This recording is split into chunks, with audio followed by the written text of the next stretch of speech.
afternoon, good evening po sa lahat ng mga taga-ibang bansa. Maaaring good morning din po.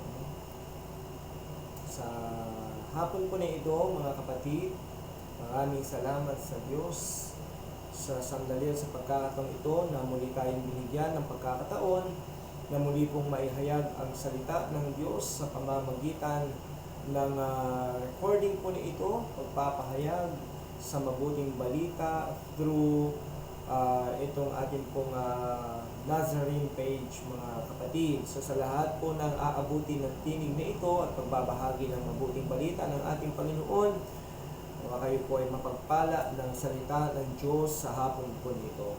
Bago tayo magsimula, mga brothers and sisters, sa ating pong pagninilay ang salita ng ating Panginoon, sa hapon po ito, tayo po muna ay mag-alay ng pagsambang awitin sa ating dakilang Yahweh El Shaddai. Hallelujah!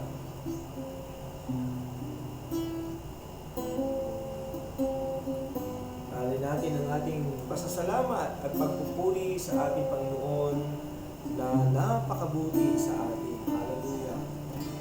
Kay buti-buti mo, Panginoon, sa lahat ng oras, sa bawat araw, ika'y laging tapat kung magmahal. Ang iyong tawa ay magpawalang hanggan. Kay buti-buti mo, Panginoon, sa lahat ng oras, sa bawat araw, ika'y laging tapat kong magmahal. Ang iyong tawa ay magpawalang hanggan. Pinupuri, sinasamba kita, dakilang Diyos at Panginoon. Tunay ngang ika'y walang katulad, tunay ngang ika'y di nagbabago, mabuting Diyos na sa amin nagmamahal.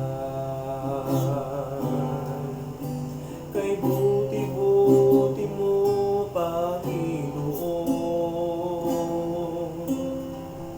sa lahat ng oras, sa bawat araw, ika'y laging tapat kung magmahal. Ang iyong tawa ay magpawalang hanggan. Pinupuri, sinasamba kita, dakilang Diyos at Panginoon. Tunay ngang ika'y walang katulad, tunay ngang ika'y di nagbabago, mabuting Diyos na sa amin nagmamahal. Pinupuri, sinasamba kita, dakilang Diyos at Panginoon. Tunay ngang ika'y walang katulad, tunay ngang ika'y di nagbabago, mabuting Diyos na sa amin nagmamahal. Pinupuri, sinasamba kita,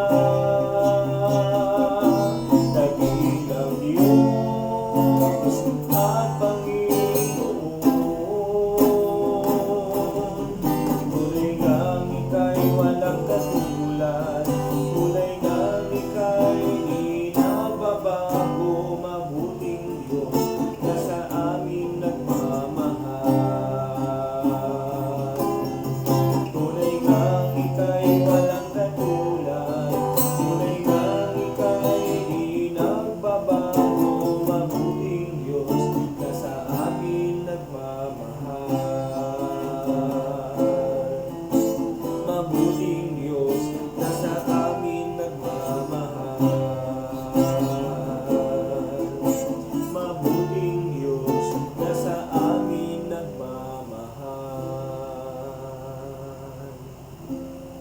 Hallelujah. O purihin ka, Panginoon, purihin ka, O Diyos na makapangyarihan sa lahat. Sa ngalan ng Ama at ng Anak at ng Espiritu Santo.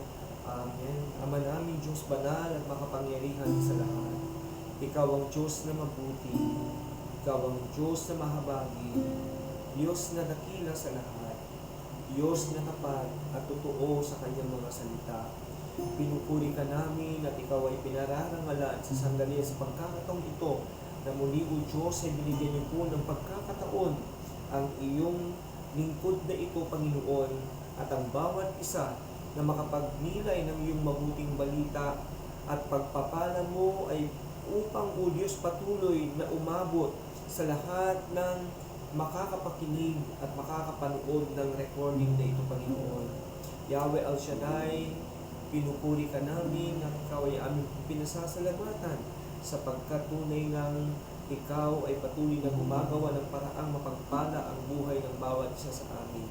Sa sandali at sa pagkakataong ito, Panginoon, hinihiling na po namin na buksan mo ang bawat puso na ngayon, O Diyos, ay nakikinig at nakakapanood ng video na ito, Panginoon.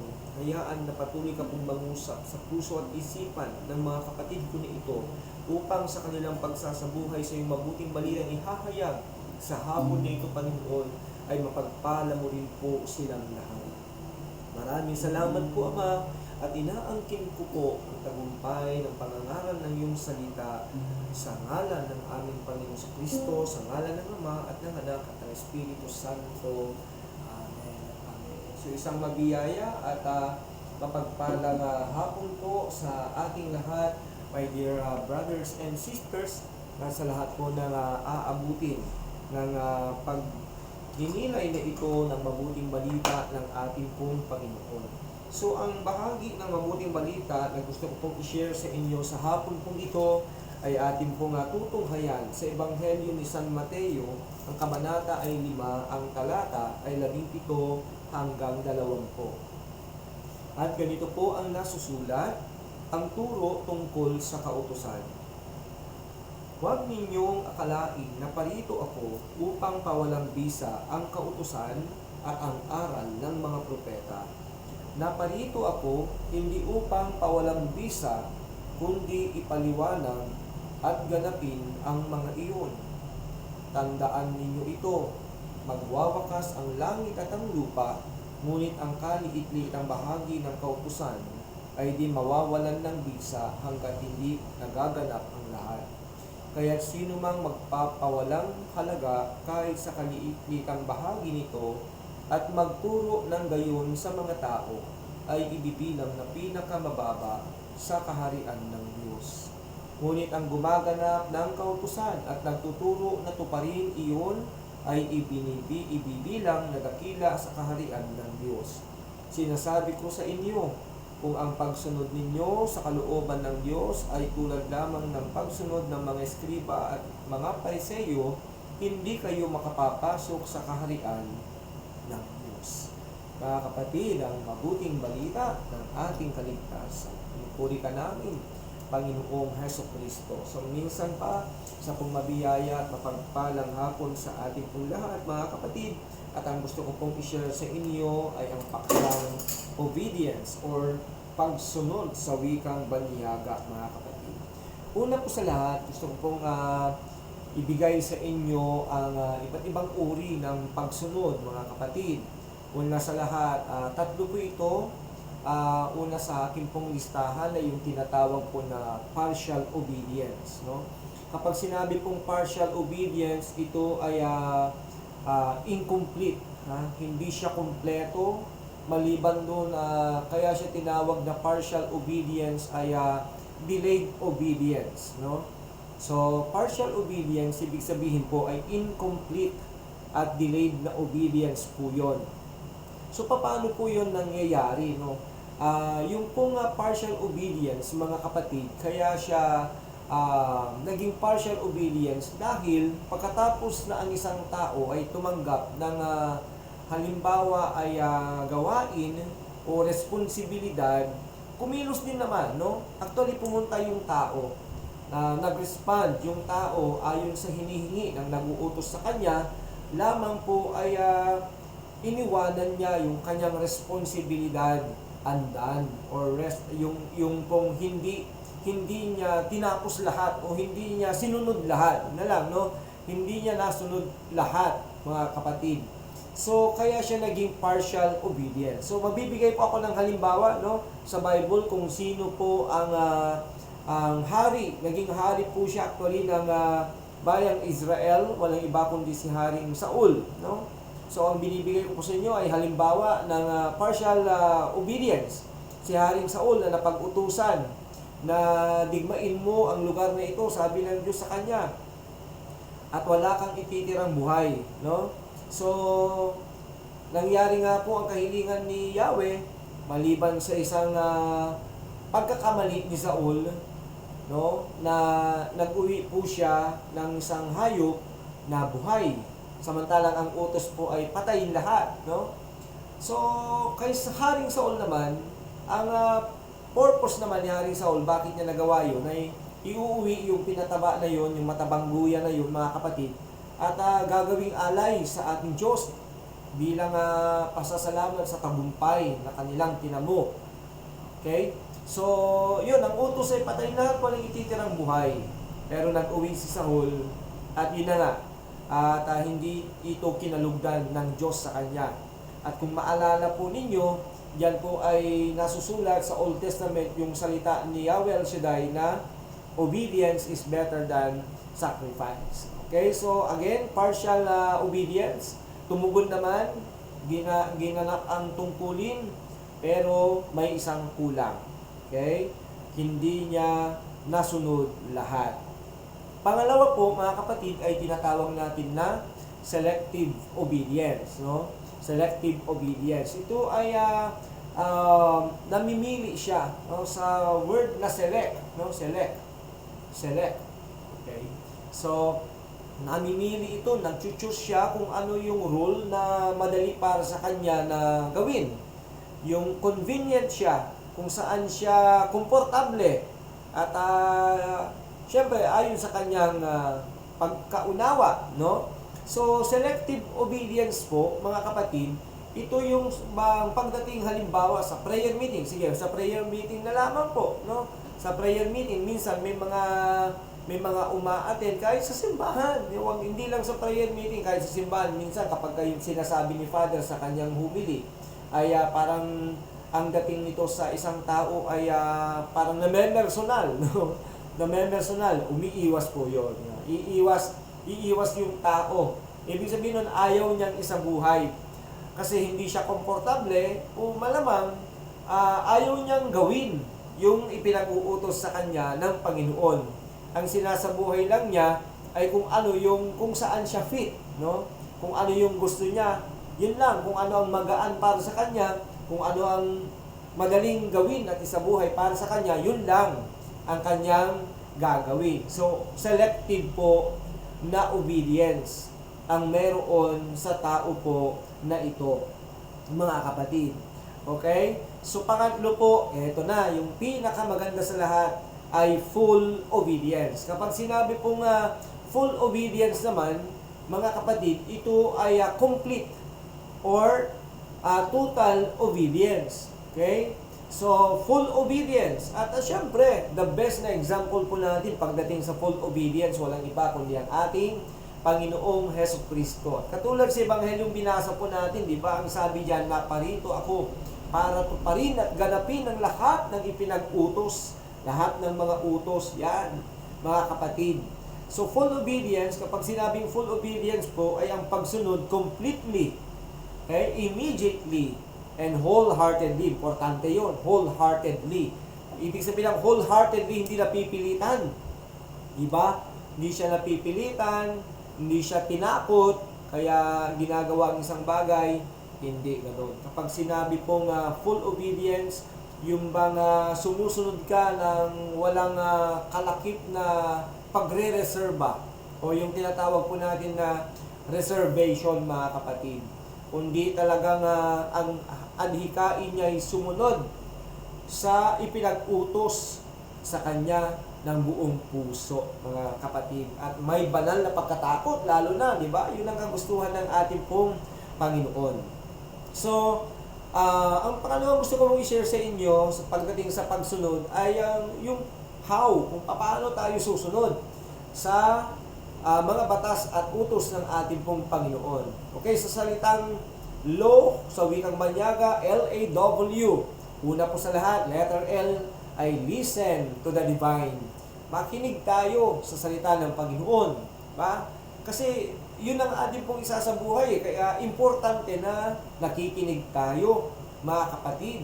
Kaya nga ang paanyaya po ng Diyos sa atin, hali kayo.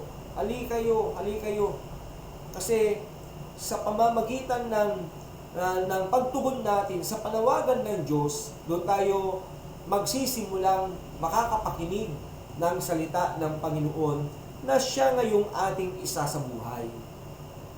Okay? So, importante yun na binibigyan natin ng tugon. Importante yung pakikinig natin sa salita ng Panginoon. Alam niyo po, sa totoo lang, ako binibilang ko na sayang yung pagkakataon na dumalo ang isang kapatid sa prayer meeting, pagkatapos natulog, o di kaya kahit sa simbahan nangyayari naman, alam mo, sayang na sayang po ako yung oras mo. Imagine mo, halimbawa kung weekly yung gawain, weekly na pinagandaan mo yun, pero pagdating doon sa pakikinig ay natulog ka lang, sayang yun sayang, mga kapatid. So importante na naririnig natin ang tinig ng Panginoon. Importante na pinakikinggan natin ang salita ng ating pong Panginoon. Amen? Yung pakikinig na attentively. Yung hindi ba nagmamadali. May mga ganyan kasi minsan, may mga ganyan ako na napapansin na aattend sa gawain. Tapos, pagdating sa preaching na minsan nagmamadali, galaw ng galaw sa upuan, di ba? At talagang uwi-uwi na, mga kapatid ko. So, alam nyo, yung ganyang mga ipinapakita o nakikita sa isang tao, hindi po makakabuti sa kanya yan. Amen. Bakit? Kasi, anong isa sa buhay mo kung naiinip kang makinig, diba? Nauumay ka na, naboboring ka na, anong isa sa buhay mo? Wala kang napakinggan. Wala tayong pinagkaiba doon sa isang lola, tinawag ang apo. Apo, bumili ka nga ng suka. Dahil ang tinatawag na apo ay kasalukuyang naglalaro. Di ba? Siyempre, nagmamadali yun. Di ba? Kakadali po bang iba sa inyo? Nung mga panahon na inuutosan tayo at naglalaro, kapag inuutosan tayo, hindi pa natin tinatanggap, halos hindi pa natin hawak yung pambili, tumatakbo ka na Kasi gustong-gusto mong maglaro talaga Ang problema, yung apo na inutusan na hindi malinaw sa kanya yung instruction dahil hindi siya nakinig ng maigi. Pagbalik, imbes na suka ang dala, bagoong. Bagoong ang dala, mga kapatid. Sabi ng lola, bakit suka ang pinabibili ko? Bakit naman bagoong ang dinala mo sa... lola, sorry, akala ko suka. Yun tuloy. Akala ko bagoong. No? Nagmamadali ka kasi. Yan. Kaya dito magsisimula ang pagsunod natin ay sa pakikinig sa salita ng Panginoon. Act with kindness naman po. Okay? Siyempre, pagkatapos na iyong mapakinggan ang salita ng Panginoon, di ano pa, isabuhay natin ito. Okay? Nang may kagandahang loob, may kindness, may integrity, may love, mga kapatid. So, yun ang hinihingi ng utos, di ba? Isabuhay. Tugdin, gawin, ganapin, mga kapatid ko. And last letter, W, is walk in faith, mga kapatid. Lumakad sa pananampalataya. Lumakad sa pananampalataya. Alam mo yun, yung pagtitiwala sa Panginoon. Mahirap kasi kapag ginagawa mong isang bagay na hindi mo alam kung saan patungo. Diba? So, dito, nakatitiyak tayo, mga kapatid, na hindi man natin nakikita ang Diyos, kapag tayo ay sumunod sa Kanyang kalooban, ay mapagpapala ang buhay ng bawat isa sa atin at makakasunod tayo sa kalooban ng ating pong Panginoon. Amen? So last part ng aking pong pag-share sa inyo, ano ang benefits kapag tayo po ay naging masunurin sa mga utos ng ating Panginoon. Kapag natagpuan ng Diyos na tayo obedient sa Kanya pong mga utos, number 1, it gives us assurance of an answered prayer. Alam niyo po sabi ng verse 18, mga kapatid ko, ang sabi niya, tandaan ninyo ito, magwawakas ang langit at ang lupa, ngunit ang kaliit-litang bahagi ng kautusan ay di mawawalan ng bisa hanggat hindi nagaganap ang lahat. Di ba? Napakaganda mga kapatid ko sa pananampalataya. Ang pagsunod natin sa utos ng ating Panginoon, yun ang nagiging bisa para magkaroon ng kaganapan. Una sa lahat, ang kalooban ng Diyos sa lupa at kaganapan para sa ating mga panalangin at kahilingan sa ating pong Panginoon. Diba? So, ganoon naman talaga yun. Kahit sa loob ng tahanan, halimbawa ko, isang ama, sa mga magulang po na nakikinig ngayon, diba? Kapag ang anak po natin ay masunurin, ginagawa ang responsibilidad na kahit hindi mo nautusan, diba? Yung puso mo talagang namumove yung puso mo. Napapabunot ka sa bulsa mo nang wala sa oras kasi namumove na yung puso mo dahil sa nakikita mong kabaitan at pagkamasunurin ng iyong anak. Okay? Pangalawa, it acknowledges us great in the kingdom of God. Ganun pala ang tingin ng Diyos sa ating kapag tayo ay naging masunurin sa kanyang mga salita, mga brothers and sisters. Alam mo yun, parang ipagmamalaki ka pa, diba? Ipagmamalaki ka ng Diyos dahil ang anak ko nito ay masunurin sa aking mga utos, diba? Magiging pride tayo ng ating mga magulang, diba? Alam mo yun, yung feeling na ipinagmamalaki ka ng magulang mo dahil good yung performance mo, good ka sa eskwelahan, good ka sa bahay, diba? Talaga nga ang tatay ay lagi niyang maikwekwento ito sa kanyang mga kasama, kaibigan, anak ko na ito, diba? Maririnig mo talaga yun mga ganung acknowledgement. So ganun ang tingin ng Diyos sa atin kapag tayo ay naging masunurin, mga kapatid ko, ikararangal at katutuwa tayo ng ating dakilang Diyos. Amen. And finally, it gives us assurance to enter God's kingdom. Bakit? Ang sabi ng salita ng Diyos, sinasabi ko sa inyo, kung ang pagsunod ninyo sa kalooban ng Diyos ay tulad lamang ng mga eskriba at mga pariseyo, hindi kayo makakapasok sa kaharian ng Diyos. Totoo yan mga kapatid ko, na ang ating pong pagsunod ay magiging susi para tayo po ay makapasok sa kaharian ni Yahweh El Shaddai. At yan ang mabuting balita sa atin. Ibang sabi po sa Matthew chapter 7 verse 21, hindi lahat ng nagsasabi Panginoon, Panginoon, at marami po yan, diba? Matawag sa Panginoon, pero tingnan mo naman po ang buhay, walang pagbabago, okay? At ginagawang parang Sunday habit na lang ang pag-attend ng misa, paulit-ulit lang din, diba? Pero wala namang pagbabago. Anong sabi ng Biblia? Hindi lahat ng nagsasabi sa akin, Panginoon, Panginoon, ay makakapasok sa kaharian ng langit, kundi yung lamang sumusunod sa bawat salita ng namumutang, diba? Sa bibig ng Diyos, mga kapatid ko. So, mahalaga po ang ating pagsunod sa kalooban ng ating pong Ama, pagkat ito ay magiging susi upang tayong lahat ay mapabilang sa kanyang kaharian. Tayo po ay manalangin sa pangalan ng Ama at ng Anak at ng Espiritu Santo. Amen. Ama naming Diyos, manal at makapangyarihan sa lahat. Yahweh El Shaddai, maraming salamat po sa ibang buting balita na ngayong hapon ay muli pong naihayag. Sa pamamagitan po ng recording na ito, dalangin ko na bawat kapatid ko na aabutin nito ay mapagpala mo po ang kanyang buhay. Lahat ng pinanghihinaan ng loob, walang kapayapaan, naghahanap ng kagalingan, kalakasan, kalusugan, Panginoon, sa pamamagitan ng iyong mabuting balita ngayon, ay hayaan nyo na maging daluyan ito ng mga pagpapalang spiritual at pisikal sa buhay ng ating mga kapatid. Minsan pa, salamat po sa mabuting balita. Dalangin po namin, Panginoon, ito po ay patuloy na may tanim sa aming mga puso at maging daluyan ito ng malalim na paniniwala, pagtitiwala at pananampalataya sa inyo.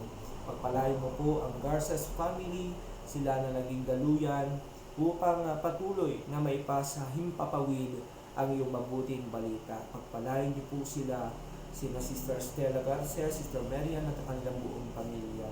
Maraming salamat po Ama, at dalangin namin ang lahat ng ito sa pangalan ng aming Panginoon Kristo, sa ngalan ng Ama at ng Anak at ng Espiritu Santo. Amen. God bless po sa ating lahat. Subayin niyo po ang kapayapaan, pag-iingat, pagliligtas, kagalingan ng Panginoon sa lahat ng inyong pong mga sakit at karamdaman. God bless po sa ating lahat. Shalom, brothers and sisters.